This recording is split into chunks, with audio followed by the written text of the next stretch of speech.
Il y a du nouveau et pour une fois, c'est plutôt positif. Alors je vous avertis tout de suite, TikTok va certainement vous demander si cette information est du divertissement, utile, amusant. Donc mettez quelque chose de positif parce que c'est une information qui ne doit pas faire le tour des réseaux sociaux. Outre-Atlantique, au Canada, ce pays précurseur dont le gouvernement est infiltré par les jeunes meneurs mondiaux d'après Klaus, c'est pas moi qui le dis, les choses avancent. La Cour fédérale a tranché. Le recours à la loi sur les mesures d'urgence lors de la patati patata était injustifié. Écoutez bien la suite. C'est la première fois qu'un tribunal trace la ligne car cette mesure législative adoptée en 1988 pour remplacer la loi sur les mesures de guerre n'avait jamais été utilisée auparavant.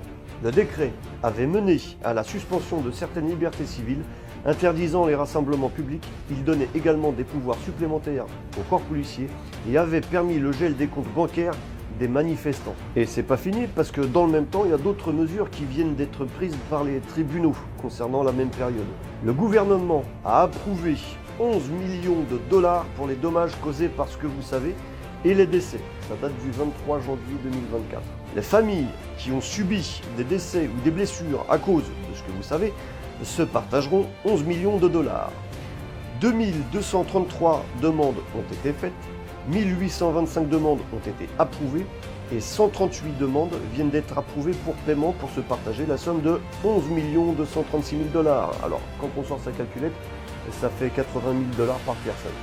75 millions de dollars ont été réservés pour la suite du programme d'indemnisation. Encore une fois, si on fait le calcul, si ces 75 millions de dollars devaient être partagés par les 1825 demandes approuvées, ça fait grosso modo 38 000 dollars par victime. Bref, il ne faut pas perdre espoir, peut-être que la France suivra son exemple, le Canada. À bon entendeur.